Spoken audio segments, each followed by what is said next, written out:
اور جو وہاں پر کیمرے لگے ہوئے ہیں، کیمرے کی آنکھ نہ صرف پاکستان بلکہ دنیا بھر میں جہاں جہاں بھی ٹی وی دیکھا جا رہا ہے وہاں پر وہ دکھا رہے ہیں۔ وزیر خزانہ عبدالحفیظ شیخ کے کاندھوں پر بھاری ذمہ داری ہے اور یہ جمہوری حکومت کا آخری سال ہے، چونکہ 5واں بجٹ ہے اس وقت پاکستان پیپلز پارٹی کا، اور بہت سی خواہشات ہیں، بہت سی امیدیں ہیں لوگوں کو کہ اس دفعہ بجٹ جو ہے بہت اچھا آئے گا، اور چونکہ یہ اگلا سال جو ہے وہ الیکشن کا سال ہے اور یہ بجٹ الیکشن بجٹ ہے، اس وجہ سے امیدیں شازیہ لوگوں نے یہی لگائی ہوئی ہیں کہ یہ بجٹ کم از کم ریلیف ضرور دے جائے گا۔ فواد زیدی، جو ہم باڈی لینگویج دیکھ رہے ہیں ڈاکٹر صاحب کی، تو بظاہر تو یہی لگ رہا ہے کہ سب کچھ اچھا والی بات ہے، لیکن بات کریں تو موجودہ جو تباہ حال معاشی صورتحال ہے اس میں ہم دیکھ سکتے ہیں کہ متوازن اور عوام دوست بجٹ پیش کرنا جوئے شیر لانے کے مترادف ہوگا، اور اگر ہم عوامی ذرا اس پر بات کریں لیول پہ جا کے، تو صحت، تعلیم، مہنگائی، بے روزگاری، عوام کو صرف اس سے غرض ہے،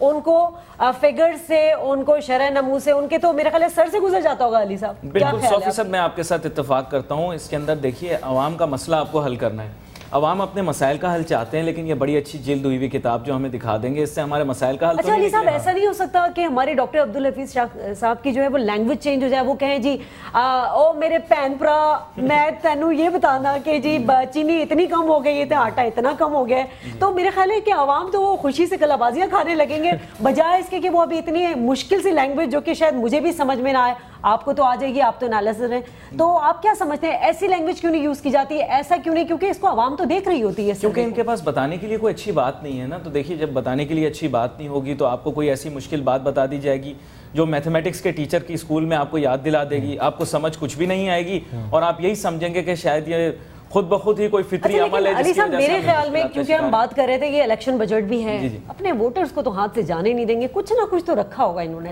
ریلیف تو بہرحال دیں گے اس دفعہ۔ دیکھیے اس میں یہ ہے کہ سطحی طور پر یعنی کاسمیٹک طور پر تو ضرور ریلیف یہ پرووائڈ کریں گے، اور خاص طور پہ آپ کو یہ پتا ہوگا کیونکہ آپ نے ووٹرز کا نام لے دیا، تو یہ سیاسی طور پر یہ کوشش کریں گے ان لوگوں کو فیسیلیٹیٹ کریں جو ان کے سپورٹرز ہیں، ان کے حامی ہیں، اور کہیں نہ کہیں سے ان کو کسی نہ کسی طریقے سے کچھ نہ کچھ مراد ضرور دے دیں۔ اچھا ایک چیز یہاں پہ جو نقطہ آپ کا نکلتا ہے، عام لوگوں کا پرسپشن یہ ہے کہ جی یہ بجٹ جو دے جائیں گے بہت سادہ بجٹ ہوگا، عوام کو ریلیف بھی دے دیں گے، لیکن چونکہ انہیں عمل درآمد نہیں کرنا تو آنے والی حکومت کے لیے یہ ایک بڑا ایک خطرناک بجٹ پیش کر دیں گے۔ ایسا ہے کیا؟ ایسا ہو سکتا ہے؟ بالکل ہو سکتا ہے، اور میرے خیال سے آپ نے بلزائے ہٹ کر دیا یہاں پر۔ دراصل بات یہی ہے کہ اب یہ بوجھ چھوڑ جائیں گے، ویسے تو اگر یہ چھوڑ جائیں گے کیونکہ جو حالات لگتے ہیں تو یہ چھوڑنے کے شوقین نہیں ہیں اتنے، یہ پکڑ کے ہی رکھنا چاہت کو، لیکن یہ میں آپ کو بتا دوں کہ ڈیفینیٹلی اگر آپ آج دوا کا استعمال نہیں کریں گے، بھلے وہ کڑوی دوائی کیوں نہ ہو، تو کل آپ کو اس سے زیادہ کڑوی دوا کا استعمال کرنا پڑے گا۔ کڑوی دوا تو کوئی اور آ کے استعمال کرے گا نا، اگلی حکومت آ کے استعمال کرے گی، دوسری عوام تو تنگ ہے۔ 1947 سے لے کر عوام کو اس سے فرق نہیں پڑتا علی صاحب، اگر آپ کسی عام آدمی سے بات کریں، نیچے چلے جائیں کسی ریڑھی والے ٹھیلے والے سے بات کریں، اس کو کہنا ہے کہ جی ہم تو شروع سے جب سے ہم نے ہوٹ سنبھالا ہم سروائیو کرتے آ رہے ہیں اور آگے بھی کرتے جائیں گے۔ بات کو کنٹینیو کروں علی، 15 روپے سی این جی کے اوپر بڑھ جاتے ہیں، کوئی کچھ بولنے والا نہیں ہے، کوئی باہر نہیں نکلتا۔ بس میں آپ کو یہ بتا رہا ہوں نا کہ عوام کی صبر کا امتحان لیا جا رہا ہے، لیکن عوام بھی ہماری اپنے صبر کا امتحان بھرپور طریقے سے دے رہی ہے۔ عوام بھی کم چلاک نہیں ہے علی صاحب، سی این جی جب بند ہونے والی تھی اس وقت بھی رش ہے، اور جب کھل رہا ہے اس وقت بھی رش ہے۔ لیکن آپ خود محسوس کریں یہ ظلم نہیں ہے کیا لوگوں کے ساتھ؟ دیکھیے اگر کوئی کچھ بول نہیں رہا اس کا یہ مطلب تو نہیں کہ اس کے سر پہ بوجھ نہیں آ رہا۔ میرے خیال سے یہ تو حکومت کو خود ریئلائز کرنا چاہیے کہ یہ جو ظلم، اچھا ہمارے جو حکمران ہیں یہ بڑی بڑی چیزوں پہ تو ایجیٹیشن کر لیتے ہیں، جلسے جلوس کر لیتے ہیں، ایسی یہ بنیادی باتوں پہ کیوں نہیں ایجیٹیشن کرتے؟ کیوں مظاہرے بائیکاٹ؟ کیونکہ ان کے پاس سولوشن موجود نہیں، they don't have a solution for it. کوئی بھی دیکھیے نا، کوئی بھی سیاسی جماعت اگر سڑکوں پہ آئے گی کیا کہ یہ بجلی سستی، ابھی تک آپ نے کسی سیاسی جماعت کو دیکھا جس نے آ کے یہ دعویٰ کیا ہو؟ دیکھیے دعویٰ کرنا وہ سیاسی دعویٰ نہیں، پکا دعویٰ کیا ہو کہ جی ہم آئیں گے اور ہم بجلی کو سستا کر دیں گے، کسی نے نہیں کہا۔ کوئی یہ کہے کہ جی ہم مہنگائی کو کم کر دیں گے، ہر کوئی کہتا ہے مہنگائی کو قابو کر لیں گے، ہم بیرونی ملک کے جو وہ ہیں کیا بولتے ہیں قرضے وہ واپس کر دیں گے۔ ان قرضوں کی بات نہیں ہو رہی یہاں پر، بات ہو رہی ہے کیا آپ مہنگائی کو کم کر سکتے ہیں؟ آنسر از سمپل، یس اور نو۔ اچھا علی ایک دفعہ پھر ہم ذرا عبدالحفیظ شیخ صاحب کی جانب چلتے ہیں جو اس وقت اقتصادی سروے جاری کر دیا گیا ہے اور میڈیا سے وہ گفتگو کر رہے ہیں۔